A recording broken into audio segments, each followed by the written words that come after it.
All righty. Well, hello again. Good afternoon, good evening, good morning. Hopefully not too late in the evening. We try to be as helpful as we can with these time zones, but we appreciate all of those you who have joined. If it gets too late for you, or too early for you, this recording will be sent out to all of those who have registered. But today's webinar is Measuring Impact. How do you evaluate behavior change? This is webinar number 7 of our BE.Hour Webinar Series. And we're so very excited to have you all here. We have the most people we've ever had register today, which is really, really exciting. So I just have a few introduction housekeeping slides to share with you all, and then I'll turn it over to our wonderful speakers. All righty.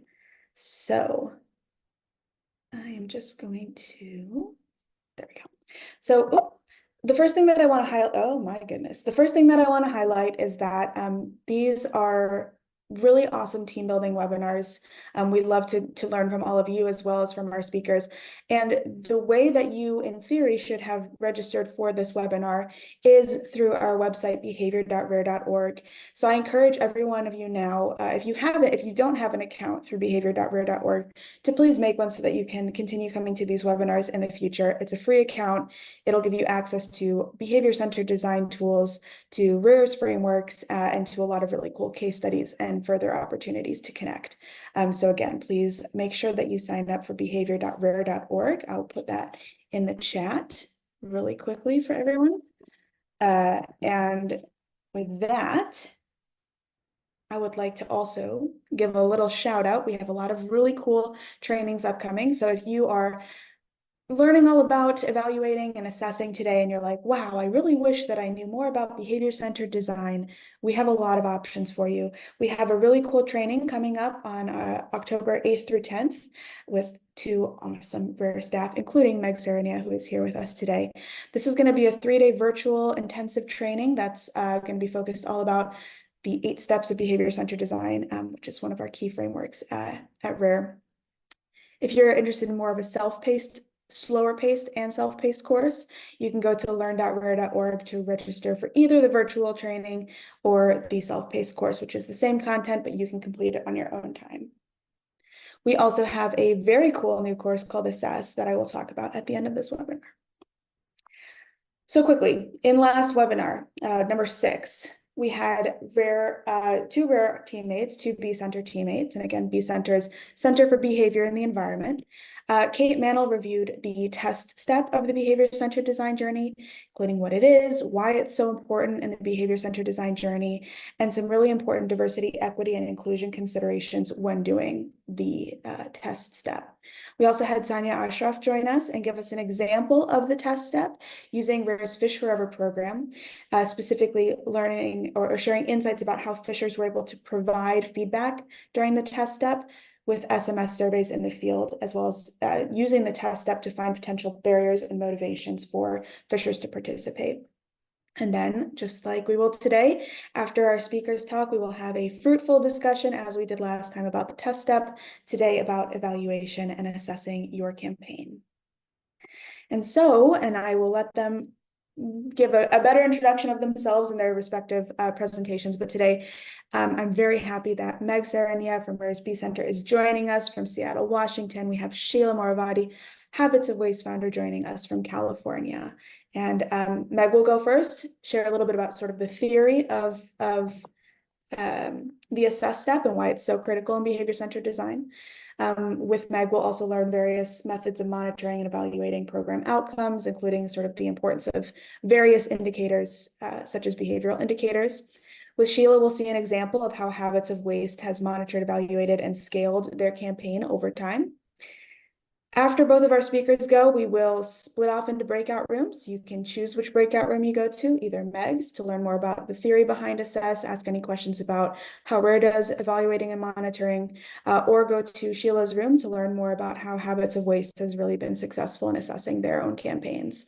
And we'll finish off with just a couple housekeeping things as well. So without further ado, I will stop sharing my screen.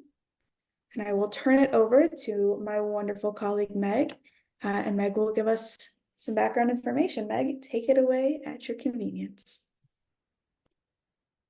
Hi, everyone.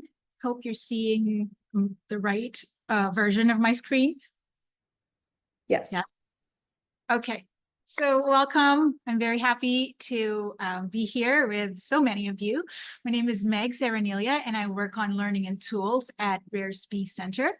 And so today I'm going to talk to you about the 8th step of the behavior-centered design process, which is assess. And we'll look at what it is, why it's important, and how we do it. Okay, so excuse my voice. So assess is, as I said, one of the 8 steps of behavior-centered design, and it's really about measuring the effectiveness of our behavior change intervention or behavior change solution. And as you can see here in the graphic, while assess comes at the end, it really happens throughout the entire implementation of the BCD process. So why do we need to assess? Okay, Lord Kelvin, who you probably know invented the Kelvin scale, or the scale of absolute temperature, he says that if you can't measure it, you can't improve it. So assess, it's really important to help us understand whether or not behavior change is taking place, whether a program or intervention is working, and why it isn't, or why it is. And what are we doing well that is supporting that behavior change, and what could we potentially be doing differently or doing better? And so, this information is really critical if we want to manage and design our programs effectively. So, onto the main part of this presentation, which is like, how do we really assess a behavior change solution? There's so many factors, but let's look at 3 components that are critical to this process.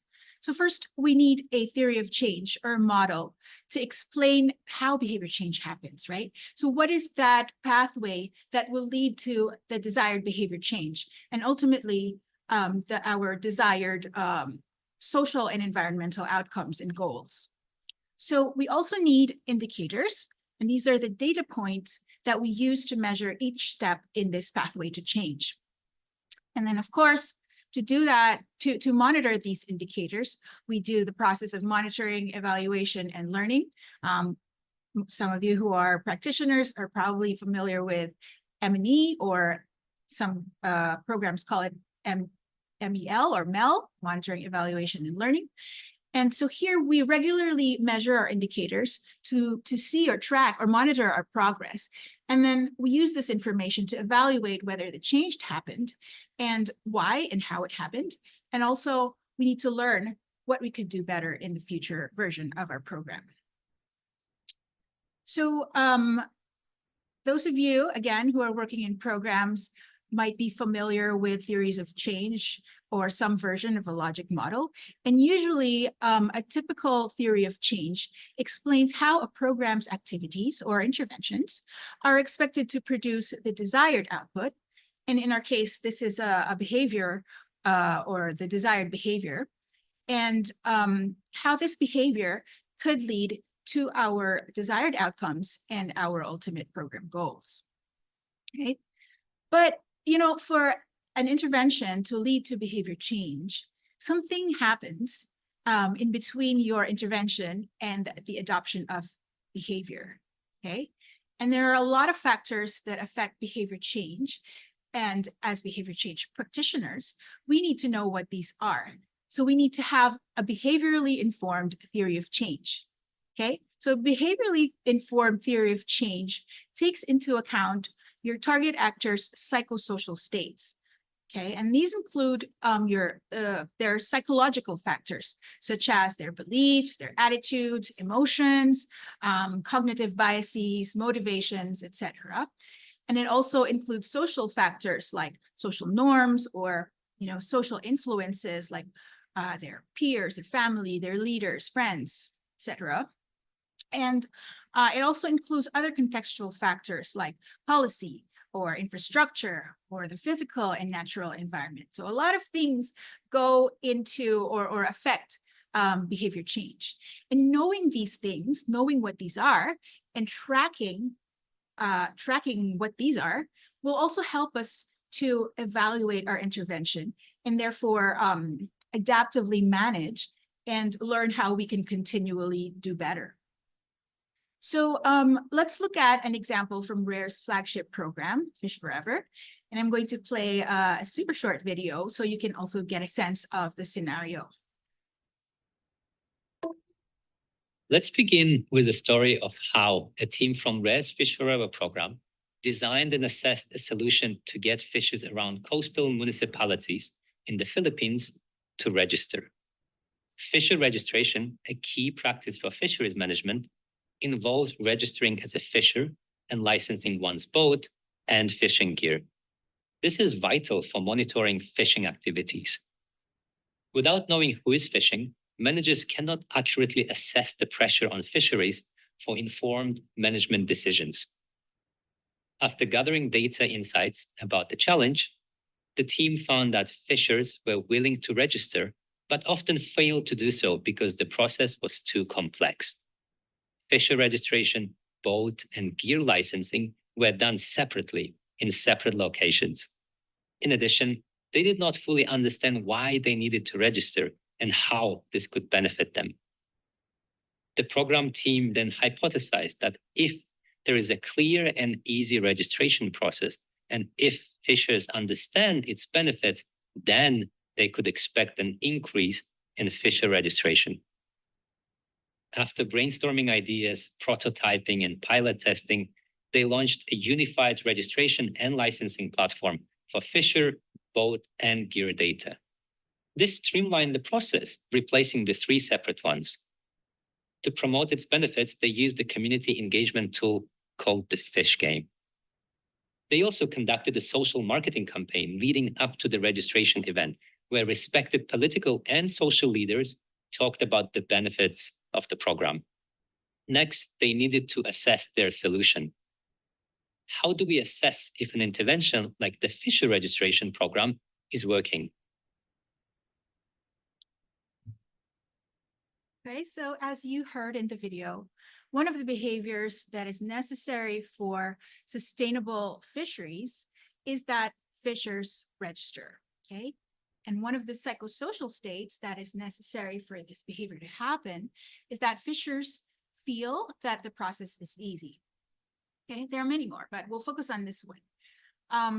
And so the team hypothesized that streamlining the process into a unified system will lead to behavior change. Okay, so how did they measure if there were changes happening at each of these steps in the pathway to behavior change? So they used indicators. Okay, again, in the context of behavior change work, we're most interested in indicators at the activity level, the psychosocial level, and the behavioral level. Okay, so for activities, we might use indicators such as the number of or percentage of registration activities conducted. For the psychosocial state, we probably we could do a survey that would measure the percentage and the number of fishers' perception that the process is easy. And then for behaviors, we could also look at the number or the percentage of registered fishers to determine whether there was a change in behavior. So I will leave out the outcome and the goal because these two tend to be, you know, larger, like products of several interventions and outputs. Okay, so now that we understand what we're measuring, let's look at how we're going to measure these things or our framework, our indicators. And this is the process of monitoring, evaluation, and learning. Okay, evaluation is usually done at the end of an intervention and sometimes also midterm to assess whether there was a behavior change, what caused it, how the team performed, etc. And so to learn what should be continued and to be done differently in the future will also be a big part of this process, right? So there are different ways to do that and to get at these questions. And, you know, the gold standard, they say, is, experimental methods. And these involve, comparing a group of randomized participants that receive an intervention or a treatment and a randomized control group that doesn't receive the intervention. However, these experimental methods tend to be quite costly, and sometimes there are ethical issues involved. And so it's often not feasible, and not many organizations use experimental methods. What most most organizations do use are quasi-experimental methods. And they do this by comparing, for example, survey data before and after an intervention, or they can also compare the pre and post data between existing matching groups or similar groups with similar characteristics. Okay. It's also important to have some qualitative data from interviews, focus group discussions, observations, etc., to provide that richness and depth and understanding the why behind the data from our qualitative evaluation and monitoring. And then another critical function in assess is, so as I said, monitoring our indicators and monitoring is really, tracking the numbers at strategic periods of time to really understand our progress, to diagnose if there are any problems happening within the program, and so that we can, adaptively manage and respond to those problems. Our monitoring data also serves as our basis for our final or midterm evaluation. So here on the screen, you're seeing an example of a monitoring and evaluation plan, where you can see the different elements of our theory of change and their corresponding indicators that we need to measure.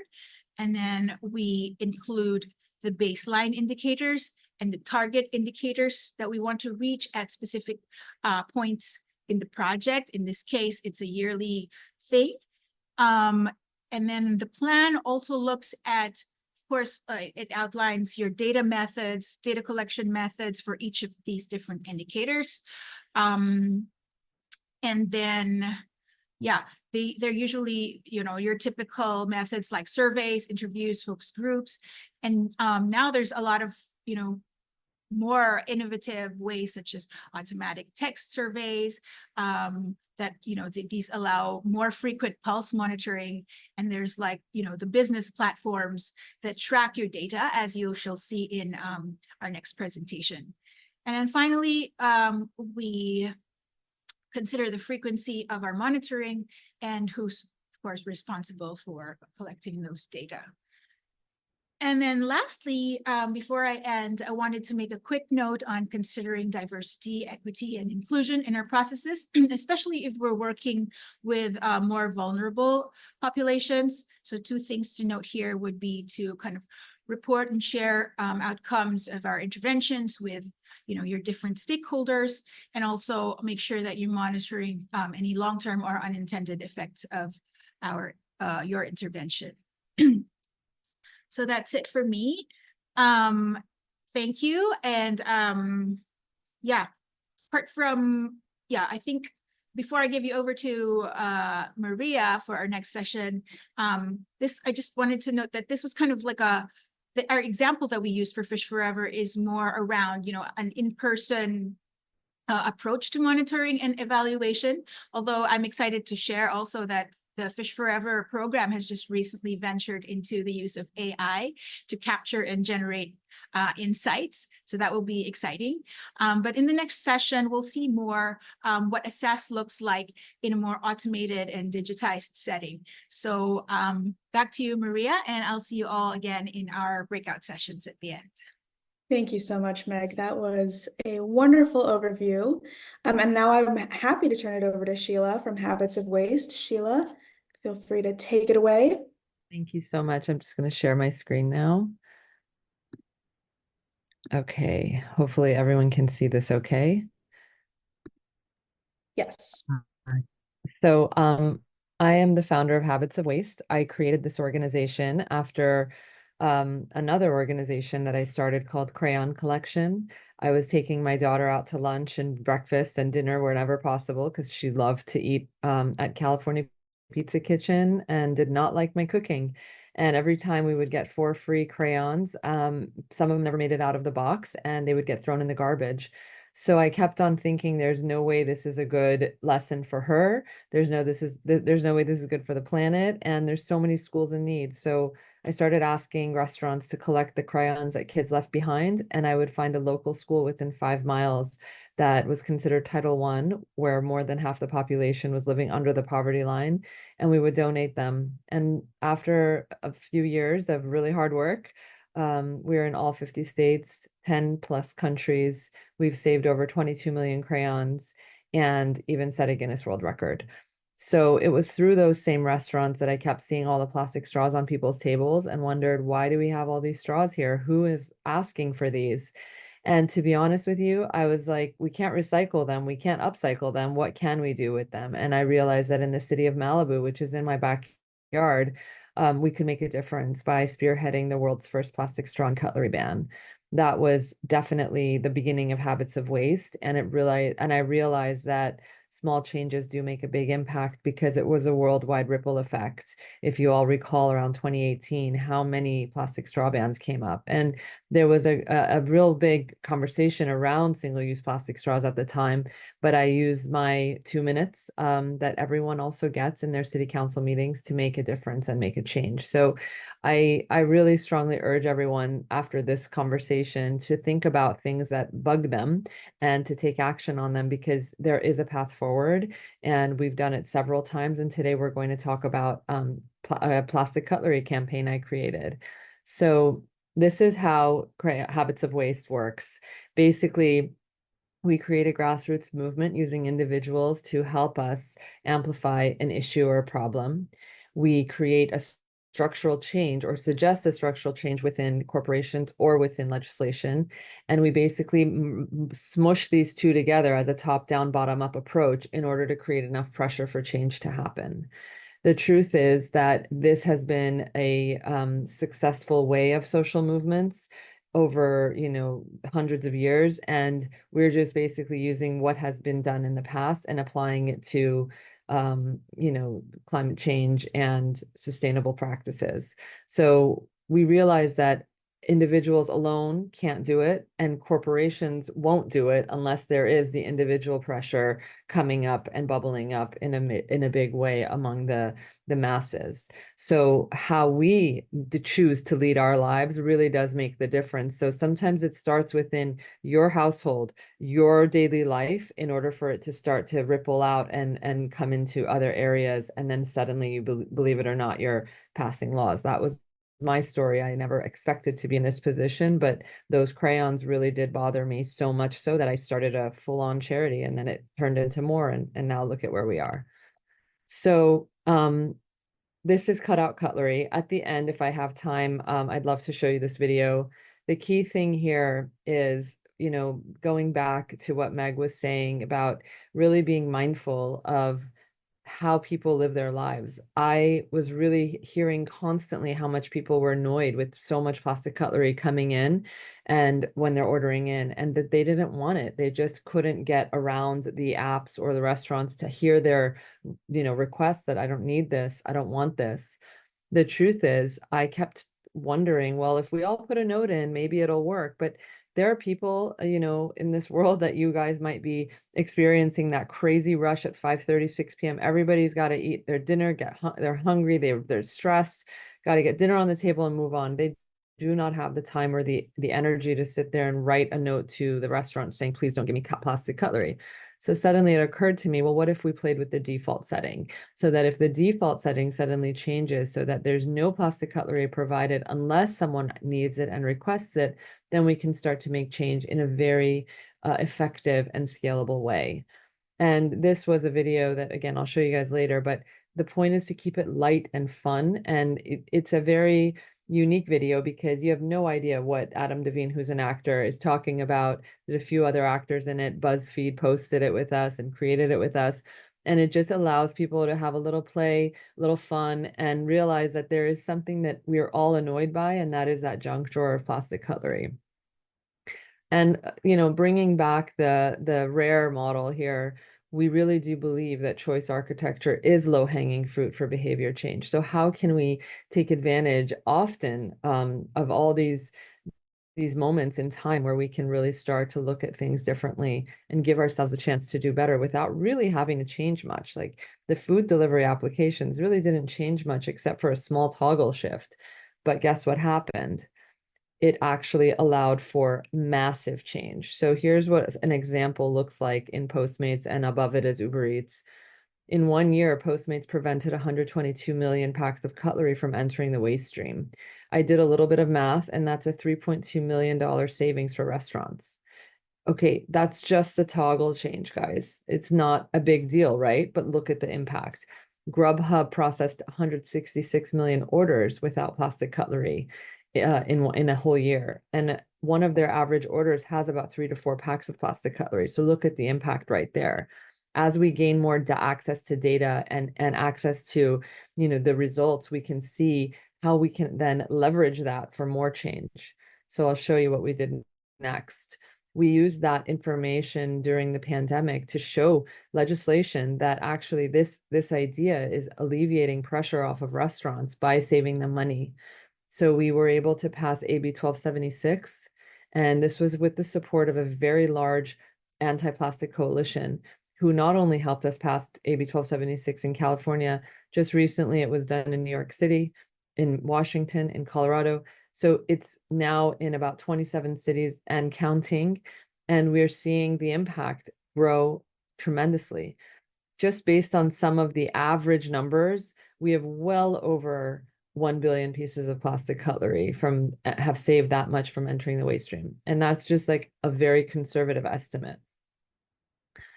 These are the companies so far that are compliant with our Cutout Cutlery campaign. We have Grubhub, Uber Eats, Postmates, DoorDash, and most recently Chipotle.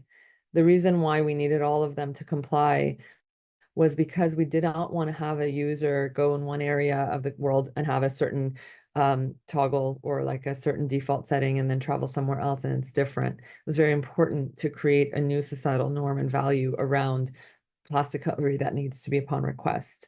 This started to also become the law in different areas around the world as well. And we're seeing that this has kind of become a case study for much, much more. And I'll show you in a second.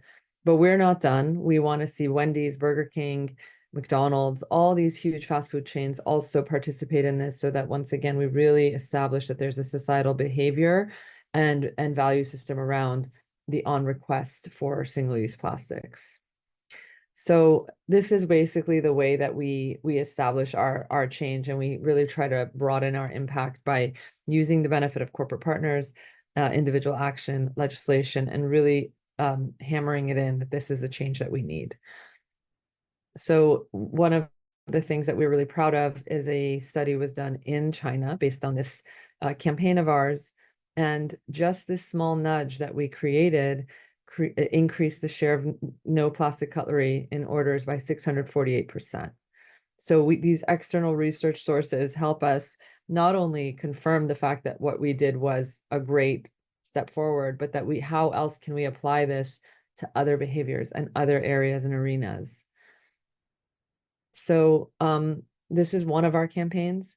I would love for you all to hear about the other ones at some point. We do not have the time because I have about 9 campaigns that are very similar. If you'd like to learn more about our work, visit Habits of Waste or visit imperfectenvironmentalist.org to check out my book. And I'll ask Maria if we have time to show the video. If so, I'm happy to. If not, we can always share the link and you guys can see it on Facebook. Yeah, go ahead and share the video. Okay, let me see if I can pull it up real quick. Stop share. Okay, I think I got it. Let me share one more time.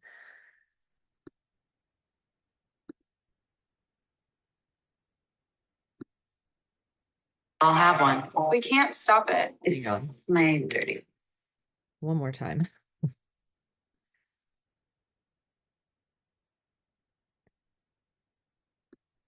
Okay, here we go, guys. It keeps getting bigger.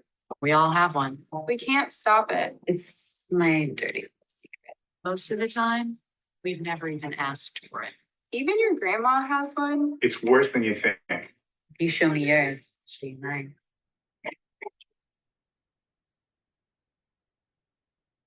We don't want plastic cutlery. There's 40 billion pieces of plastic cutlery that are produced each year with the sole intention of being used once and thrown in the garbage. We've been fighting for about a year to ask food delivery apps to switch over to an opt-in setting so that the default is that no one receives plastic cutlery. There was this food psychology study done where they showed proof that people prefer eating with a heavier utensil. So if we're at home, the preference automatically is that you want to eat with your own utensils. So it's just such a silly waste for the times like that one random picnic or something that you may need your cutlery for. Like, we get it. So we're not saying ban it. We're just saying give people the choice that if they're home and they really don't need it, let's not waste restaurants' money. Let's not hurt the planet. And let's not have that drawer full of cutlery that everyone feels guilty throwing away. I mean, it's just sitting there.